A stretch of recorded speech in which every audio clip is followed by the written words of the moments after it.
There's not much to do when all I can is thinking about you. Not doing well, don't know where you are, 'cause you're not here. It's been way too long.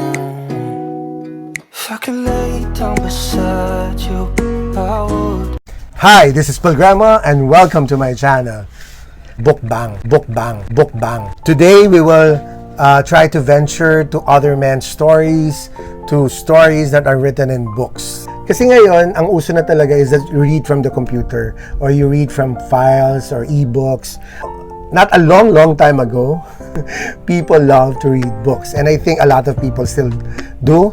And I'm just here to share the books that have changed my life. This accompanied me in my journey through life, and I know some of you probably have encountered these books. The thing about books is that it's so nice because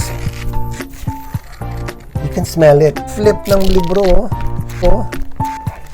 Kaya nga ang title nitong vlog na to is Bookbang.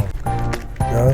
Instead of Mukbang, Bookbang. Kasi yung pag-flip mo siya ng pages, yung pag-amoy mo. Ako, every time I buy books, I always look forward to the smell of the book. Eto nga, luma na to, but nakakatawa, parang it has character talaga.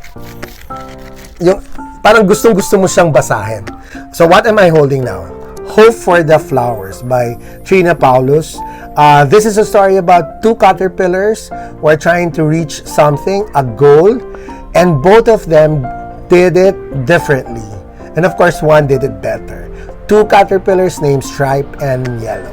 Line that says, life is changed, not taken away. Sometimes when you encounter books like this, it becomes part of yourself.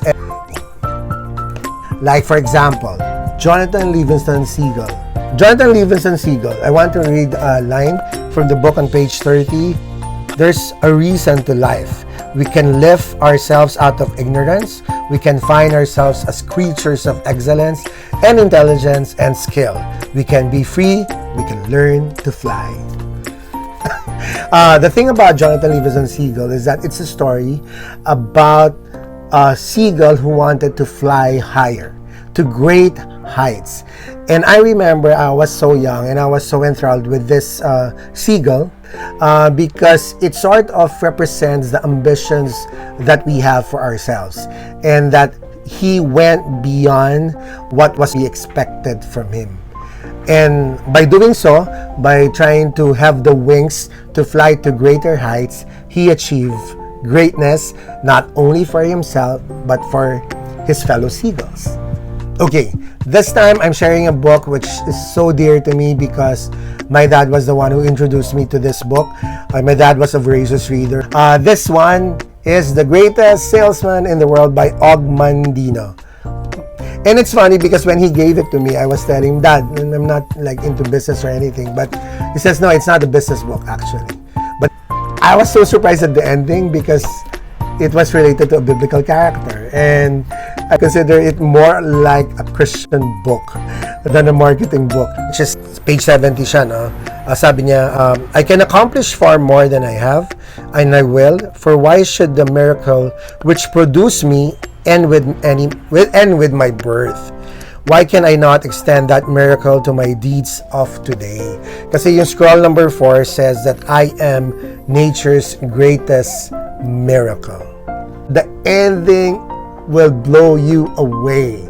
Talagang na-surprise ako sa ending nito. And I don't want to reveal the ending. Greatest salesman. Kasi ang maganda sa libro rin, you know what? It's tangible. It's full of like history.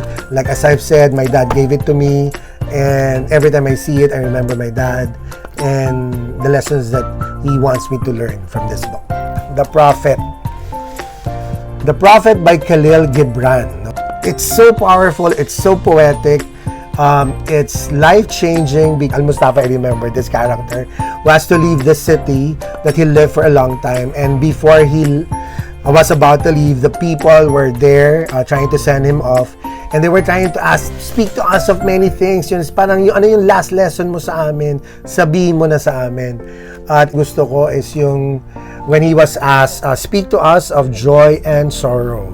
Page 36 to. Tapos sabi ni Al-Mustafa, the prophet, your joy is your sorrow unmasked. The deeper the sorrow carves into your being, the more joy you can contain. When you are joyous, look deep into your heart and you shall find it is only that which has given you sorrow that is giving you joy. When you are sorrowful, look again in your heart and you shall see that in truth you are weeping for that which has been your delight. But we talk about marriage, friendship, and all these things, and it's a book full of wisdom that you can reflect on. I encountered this when I was like in high school. And ever since, I tried to be as reflective as possible. Ang alam sa Tuesdays with Maury by Mitch Albom. Who has as a teacher who made an impact in your life that you can never forget. That even if you're old, married, has children, you'll always remember this professor, this teacher fondly because he or she impacted your life so much that until now, you credit him or her for something that is good in your life. And si Mitch Albom highlighted that particular part in our lives wherein all of us can relate.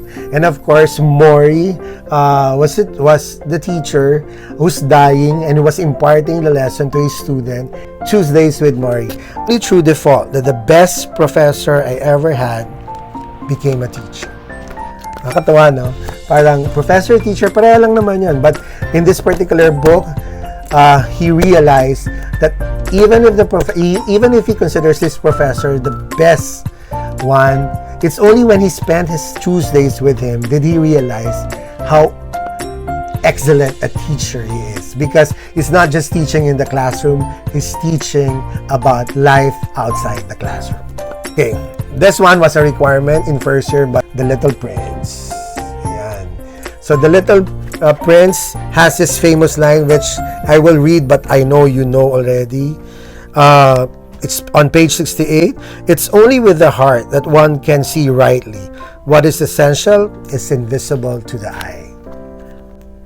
Little Prince. Now, ang gusto ko ditong story is how he tamed the fox. And that is just a similar thing that happens to us every time we create friendships.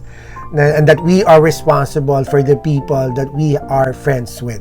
Ang nakakatuwa, no, sa pagbabasa ng libro is that we get to know the authors even though we don't know them personally. We get to travel to worlds that we will never be able to travel physically.